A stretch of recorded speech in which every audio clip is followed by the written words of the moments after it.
السلام علیکم viewers, video کو آخر تک ضرور دیکھیے۔ اگر آپ نے ابھی تک میرا چینل سبسکرائب نہیں کیا ہے تو پلیز سبسکرائب کریں۔ مور کو جنت سے کیوں نکالا گیا؟ مور جتنا اب خوبصورت ہے اس سے کئی زیادہ جنت میں خوبصورت تھا۔ مور کی خوبصورتی پہ سبھی فرندے فدا تھے، لیکن ان سب خوبیوں کے باوجود مور سے ایسی کون سی خطا ہو گئی تھی جس سے اللہ تبارک و تعالی نے مور کو جنت سے نکال دیا۔ اللہ تبارک و تعالی نے جب حضرت آدم علیہ السلام اور اماں حوا کو پیدا فرمایا، اس کے بعد ان کو جنت میں بھیج دیا۔ وہ دونوں جنت میں بہت ہی پرسکون رہتے تھے، بہت ہی لذیذہ میوے پھل کھایا کرتے تھے، لیکن ایک اناج جس کو کھانے سے اللہ پاک نے انہیں منع فرمایا اور وہ اناج گندم تھا۔ چونکہ شیطان حضرت آدم علیہ السلام کی وجہ سے ہی جنت سے نکالا جا چکا تھا، اسی وجہ سے شیطان کی حضرت آدم علیہ السلام سے دشمنی ہو گئی تھی۔ شیطان یہ چاہتا تھا کہ وہ کسی بھی طرح حضرت آدم علیہ السلام کو جنت سے نکال دے اور ساتھ میں اماں حوا کو بھی جنت سے نکال دے۔ جب شیطان کو یہ خبر ہوئی کہ حضرت آدم علیہ السلام کو تمام میوے کھانے کی اجازت ہے لیکن گندم کھانے کی اجازت نہیں ہے، تو شیطان انتقام کی آگ دل میں لیے جنت کے دروازے کے پاس بیٹھ گیا اور 300 سال تک وہاں پر بیٹھا رہا کہ کوئی جنت کے دروازے سے باہر آئے اور شیطان اس سے بات کر سکے۔ ایک دن اچانک سے مور جنت سے باہر آ گیا۔ شیطان اس کو دیکھتے ہی بہت خوش ہو گیا۔ شیطان نے پوچھا، اے خوبصورت پرندے، تم کون ہو؟ مور بولا، میں مور ہوں، اب تم اپنا تعارف کرواؤ۔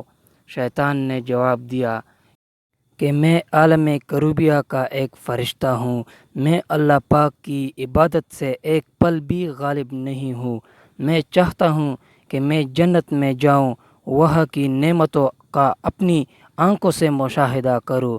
شیطان مور سے کہنے لگا کہ تم مجھے جنت کے اندر لے جاؤ، میں تمہیں 3 ایسی باتیں بتاؤں گا جس سے تمہاری ابدی زندگی حاصل ہو جائے گی، تمہیں بڑھاپا اور بیماری نہیں آئے گی، تم ہمیشہ جنت میں ہی رہو گے۔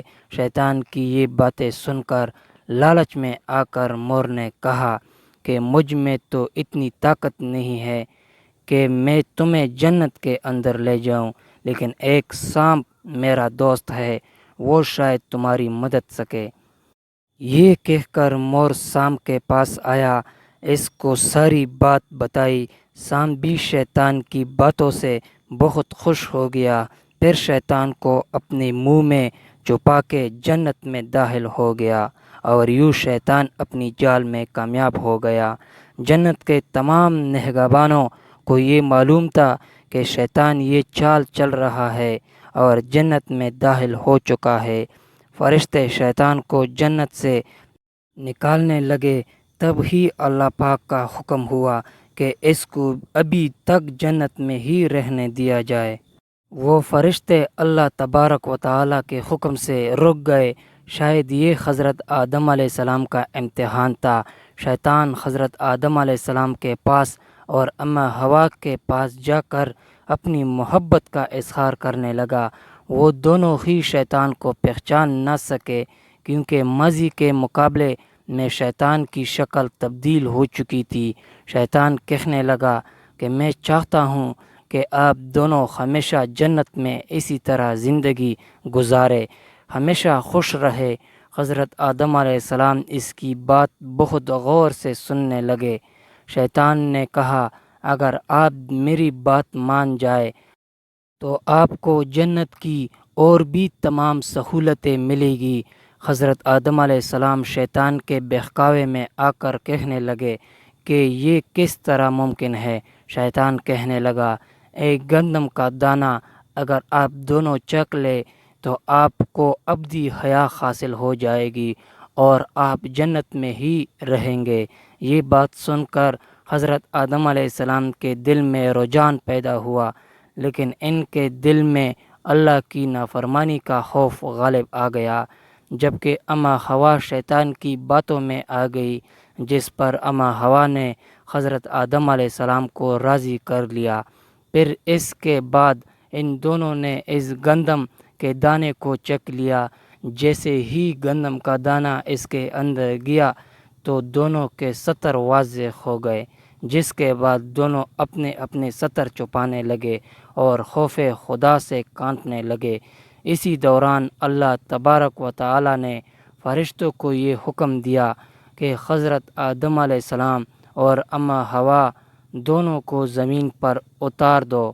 حضرت آدم علیہ السلام کو سری لنکا کے قریب نیچے زمین پہ بھیج دیا، جبکہ اما حوا کو جدہ کی سرزمین پر اتارا گیا۔ جن خوبصورت پیروں سے چل کر مور شیطان کو جنت کے اندر لے کر آیا تھا، وہی خوبصورت پاؤں اللہ پاک نے مور سے لے لیے۔ سام جو اپنے منہ میں شیطان کو چھپا کر لایا تھا، اس کے منہ کی خوبصورت خوشبو کو چھین کر اس میں زہر ڈال دیا گیا۔ پھر مور کے ساتھ ساتھ سام کو بھی جنت سے نکال دیا گیا۔ ویورز، میں آپ کو اسی طرح مفید ویڈیو لاؤں گا۔ اگر آپ نے ابھی تک میرا چینل سبسکرائب نہیں کیا ہے تو پلیز سبسکرائب کریں، ویڈیو کو لائک کریں۔ ملتے ہیں نیکسٹ ویڈیو میں، اپنا بہت سارا خیال رکھیں۔ اللہ حافظ۔